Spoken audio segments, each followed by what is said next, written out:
देख रहे हैं साधना न्यूज मध्य प्रदेश और मैं हूं आपके साथ मेघा जैन। मध्य प्रदेश में आगामी दिनों में चुनाव है। दोनों ही पार्टियां अपनी तरफ से पूरी तरह जुड़तोड़ पुरजोर कोशिशें कर रही है, लेकिन आज हम जहां बैठे हुए हैं वो कांग्रेस का कार्यालय है और हमारे साथ है सुरजीत सिंह चड्ढा। कई दिनों से इनका नाम लगातार चल रहा था, कई नाम भी सामने आए, लेकिन आखिरकार दिग्विजय सिंह जी ने मोहर लगा दी। अब देखना यह होगा कि आने वाले चुनाव में सुरजीत सिंह जी चड्ढा प्रदेश में क्या कुछ नया बदलाव लाएंगे, कांग्रेस कहां तक आगे बढ़ेगी और कैसा इसको देखने को मिलेगा इसका रूप। तो आज हमारे साथ मौजूद है सुरजीत सिंह जी, हम उनसे बात करेंगे और जानेंगे कई सवाल। पहले तो आपका साधना न्यूज में बहुत बहुत स्वागत है और आपको बहुत बहुत बधाई। नमस्कार। फाइनली आपके अध्यक्ष के लिए मोहर लग ही गई। अब आप इसको कैसे देखते हैं, क्योंकि कई चेहरों के नाम सामने आ रहे थे, अरविंद बागरी का नाम आ रहा था और विपक्ष ऐसा आरोप भी लगा रहा है कि दिग्विजय सिंह का ये गुट है इसलिए आपको अध्यक्ष बनाया गया, इस पर क्या कहेंगे? देखिए, सबसे पहले तो मैं धन्यवाद दूंगा हमारे पूर्व मुख्यमंत्री आदरणीय कमलनाथ जी, हमारे प्रदेश कांग्रेस के बहुत सम्मानित अध्यक्ष हैं आदरणीय कमलनाथ जी, और कमलनाथ जी के आशीर्वाद से मैं इस पद पे बैठा हूँ और हम लोग निरंतर कांग्रेस पार्टी के लिए काम करते हैं। हमारे यहाँ कोई गुटबाजी नहीं है। आपने कहा कि जो दूसरे नाम भी हैं, तो नाम तो बहुत सारे हर पार्टी में रहते हैं, हर जगह प्रतिस्पर्धा रहती है। कहीं ना कहीं प्रतिस्पर्धा स्वस्थ होना चाहिए, अच्छी होना चाहिए। तो मुझे पार्टी नेतृत्व ने मौका दिया, मैं हमारे पार्टी के आदरणीय अध्यक्ष जी कमलनाथ जी का बहुत हृदय से धन्यवाद करता हूँ और आदरणीय दिग्विजय सिंह जी का धन्यवाद करता हूँ, जिन्होंने मुझे ये एक चुनौतीपूर्ण जवाबदारी दी है, क्योंकि हमारा विधानसभा चुनाव सिर्फ 100 दिन शेष बचे हैं। 100 दिन में हमको चुनाव को फेस करना है। हमको आज सारी पांचों विधानसभाओं में जो शहरी हैं, चूँकि आज शहर की विधानसभा 5 नहीं हो गई हैं, 8 हो गई हैं, क्योंकि जो सावेर है उसमें हमारे शहरी क्षेत्र आ गया, राऊ है उसमें हमारे 5-6 वार्ड आ गए, शहरी क्षेत्र आ गया, आपका राऊ हो गया, देपालपुर की बहुत सारा क्षेत्र जो है एयरपोर्ट रोड के नज़दीक से सारा लगा हुआ है, वो सारा शहरी क्षेत्र में आएगा। तो आप ये मान के चलिए कि हमारे को तो 8 विधानसभा में काम करना है, तो हम लोग तो निरंतर काम करेंगे, जनता के बीच जाएंगे और आप पूरी कांग्रेस को जितना मजबूत कर सकते करेंगे।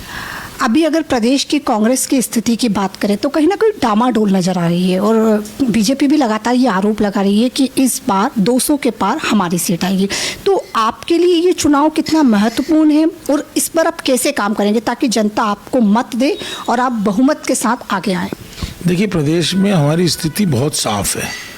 हमारे शीर्ष नेतृत्व में हमारे नेता हैं श्री कमलनाथ जी।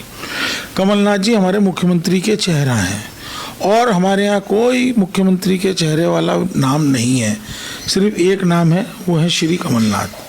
कमलनाथ जी हमारे मुख्यमंत्री के प्रत्याशी हैं, उम्मीदवार हैं और वो सरकार हमारी जितने विधायक हमारी 150 से ऊपर सीटें आ रही हैं। अब आप बात कर रहे हैं कि 200 के पार बीजेपी बोल रही है, तो बीजेपी की स्थिति देखिए आप, जिस सरकार का चौथा कार्यकाल पूरा हो रहा हो और वो लाडली लक्ष्मी बहना योजना ला के 1000 रुपये जमा उनको हमारी लाभार्थियों को हमारी बहनों को दे रहे हैं, दें, पर 19 साल तक क्या कर रहे थे? 19 साल पहले भी देते तो ऐसा लगता कि हाँ बहनों की याद आई तो अच्छी जल्दी आई। अब आज लग गया कि कुर्सी खसक रही है तो आज बहनें याद आने लग गई हैं।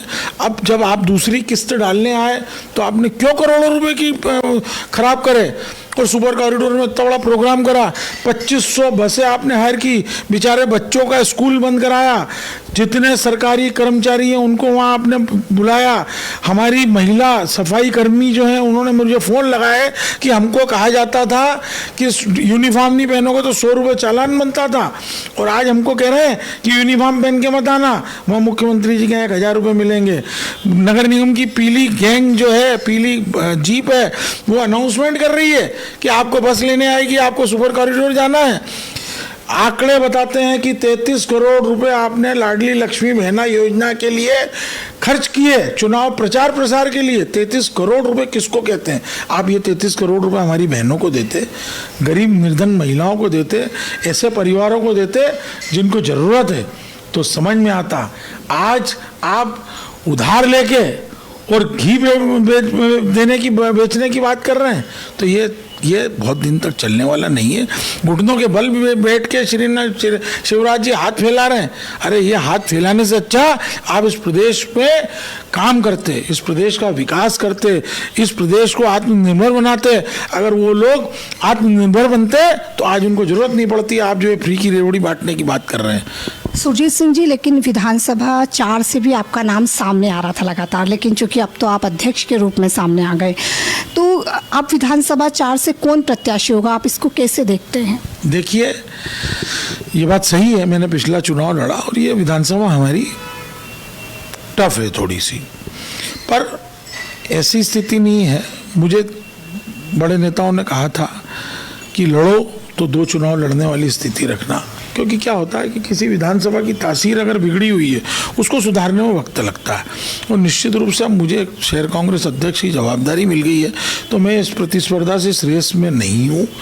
उसके बाद जो निर्णय शीर्ष नेतृत्व करेगा वो मुझे शिरोधार्य है, पर हमारे बहुत अच्छे लोग हैं जो 4 नंबर में काम कर रहे हैं, जो विधानसभा चुनाव लड़ना चाहते हैं और एक अच्छी प्रतिस्पर्धा से काम कर रहे हैं, तो हम लोग उनको मदद करेंगे।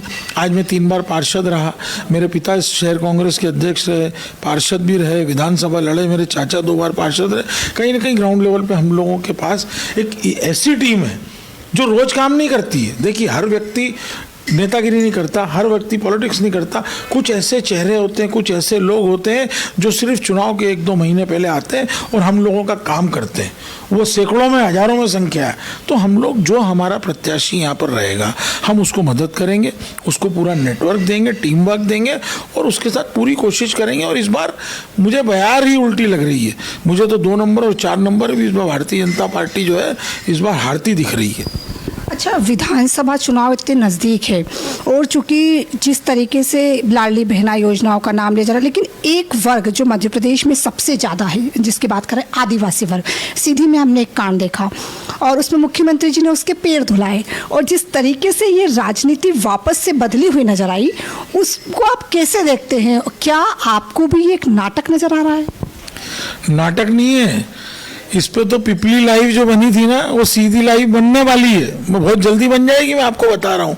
आप बताइए, एक प्रदेश का मुख्यमंत्री जिनके पास कितना बड़ा इंटेलिजेंस होता है, उनके पास पुलिस है, उनके पास साइबर है, उनके पास सारे संसाधन हैं। उस मुख्यमंत्री को यह बताया जा रहा है कि इस आदमी के ऊपर गंदगी डाली गई और वो आदमी कह रहा है कि मैं मना कर रहा हूँ, मुझे पकड़ के ले गए, मेरे पैर धोए, मुझे 5 लाख रुपए दे दिए। वो आदमी आज सार्वजनिक मीडिया में कह रहा है कि मैंने कलेक्टर साहब से बोला, मैंने एसडीएम से बोला, मैंने टीआई से बोला कि भैया मेरे साथ कुछ नहीं हुआ है। अब आप सोचिए कि ये भारतीय जनता पार्टी की कैसी हड़बड़ाहट है, कैसी घबराहट है, कैसा डर है। आज उनको लग रहा है कि हमारी सत्ता गई, कुछ भी करो। अरन फारन में उसको सीएम हाउस बुलाया, उसके हार फूल स्वागत सत्कार और उसके पैर धोके उनको 5 लाख रुपए दे दिए। बताइए आप, इस तरह से मध्य प्रदेश चल रहा है। सतपुड़ा भवन में आप आग लगवा देते हैं, 20 साल का पूरा रिकॉर्ड जलवा देते हैं। पता है कि सरकार जा रही है, जांच होगी, भ्रष्टाचार निकलेगा, जेल जाना पड़ेगा। तो ये सारा काला पीला जो है, ये शिवराज जी घबरा गए हैं। आपने देखा सुपर कॉरिडोर में घुटने के बल बैठ के मांग रहे हैं। अरे आप क्यों मांग रहे हो? आज क्यों ऐसी स्थिति बन रही है? ये स्थिति इसलिए बन रही है कि आपने मध्य प्रदेश की जनता को छला है, मध्य प्रदेश की जनता के साथ विश्वासघात किया है और परिणाम आपको मालूम है। आप सोच रहे हो कि ये 1000 की रेवड़ी देके मैं वापस सीएम बन जाऊंगा। ये उनका सपना है और ये सपना उनका पूरी तरह से खत्म हो जाएगा नवंबर में। अध्यक्ष जी, हमने हाल ही में पिछले समय एक ऐसा वाक्य देखा जिसने सबको राजनीति में भ्रमित कर दिया। दीपक जोशी की मैं बात कर रही हूँ। वरिष्ठ नेता थे, पूर्व मुख्यमंत्री के बेटे थे, लेकिन उन्होंने कई गंभीर आरोप लगाए बीजेपी पे और हाल ही में उन्होंने ये भी कहा कि मेरी कोई पूछ परख नहीं थी वहाँ पे। बीजेपी में सत्ताधार नेता मुझे पूछते नहीं थे, मुझे बुलाते नहीं थे, मुझे अपमानित करते, उनके आंसू भी निकल पड़े इस बात को। तो अब कांग्रेस में जब चूंकि वो आ चुके हैं तो वो खुश तो हैं, लेकिन कांग्रेस क्या उनको वैसा प्यार दे पाएगी? क्या उनको उस सत्ता पर बिठा पाएगी जिसकी वो बात कर रहे हैं? कैसे रहेगा उनका इस पार्टी में नेतृत्व, क्या करेंगे वो इस पार्टी? ये दीपक जोशी जी कांग्रेस के एक वरिष्ठ नेता हो गए हैं, थे, हैं और आज दीपक जोशी जी का कांग्रेस पार्टी पूरा सम्मान करती है। मैं जब भी भोपाल जाता हूँ बराबर वो कमलनाथ जी के यहाँ, दिग्विजय सिंह जी के यहाँ प्रदेश कांग्रेस में बहुत सक्रिय हैं। और दीपक जोशी जी के आरोप बिल्कुल सही हैं, क्योंकि दीपक जोशी ईमानदार व्यक्ति है।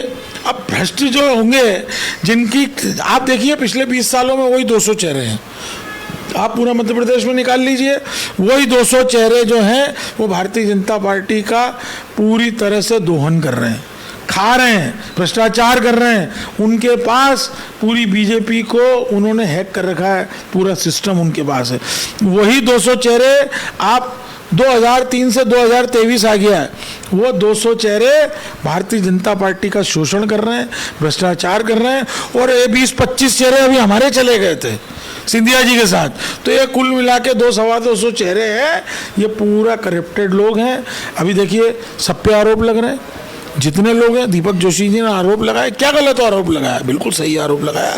तो ये लोग भ्रष्ट सरकार हो गई है, इनको मध्य प्रदेश की जनता पसंद नहीं कर रही है। और आप मान के चलिएगा कि कांग्रेस की सरकार आ रही है। हमारे कमलनाथ जी का बहुत बड़ा विज़न है।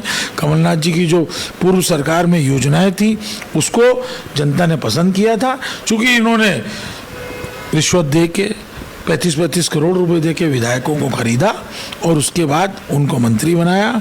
आज वो 35 करोड़ रुपए भी ले गए और आज फिर नए सिरे से भ्रष्टाचार कर रहे हैं। और बैजनाथ जी तो वापस भी आ गए। बैजनाथ जी वापस आ गए, कहीं आ गए और अभी कहीं लाइन में लगे हुए हैं, मैं आपको बता रहा हूँ, क्योंकि इस बार उनको टिकट नहीं मिल रहा है, बहुत बुरी स्थिति में है। तो मेरा तो आपसे यही निवेदन है कि कांग्रेस की सरकार बन रही है। कमलनाथ जी की योजनाओं को पिछली बार भी जनता ने बहुत पसंद किया था और वही सरकार वापस बन के आ रही है और कमलनाथ जी हमारे मुख्यमंत्री होंगे और मध्य प्रदेश की जनता को फिर से नई सौगात देंगे।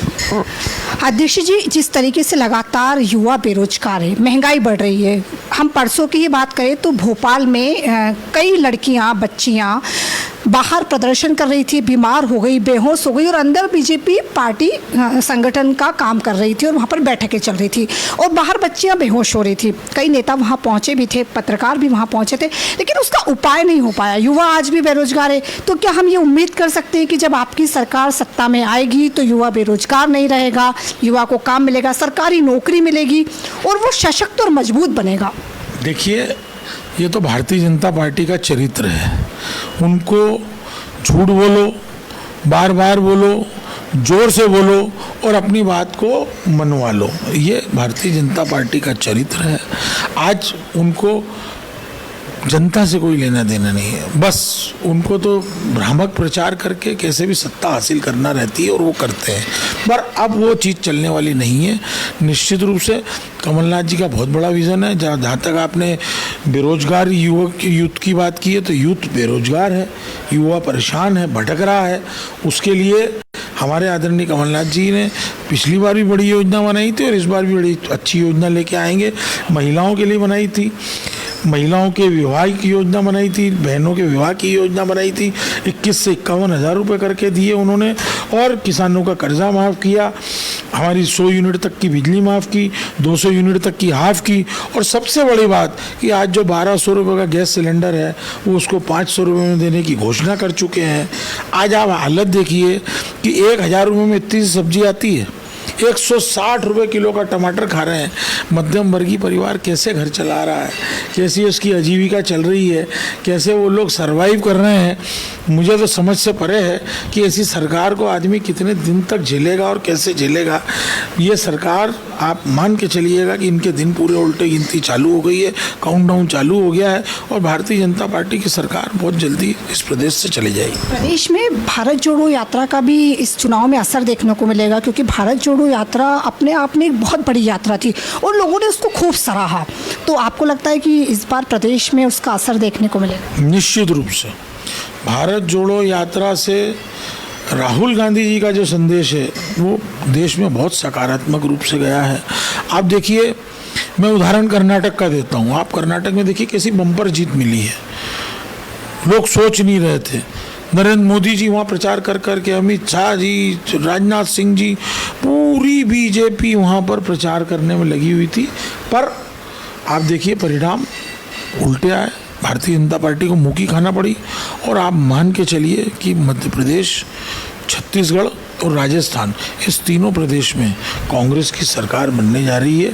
और हमारे राहुल गांधी जी, अभी हमारी राहुल जी, प्रियंका जी अभी 22 को मध्य प्रदेश आ रही हैं, अभी जबलपुर होके गई हैं। और 6 रैलियां राहुल जी और प्रियंका जी की तय हो चुकी हैं। उन लोगों का आना बहुत ज़रूरी है।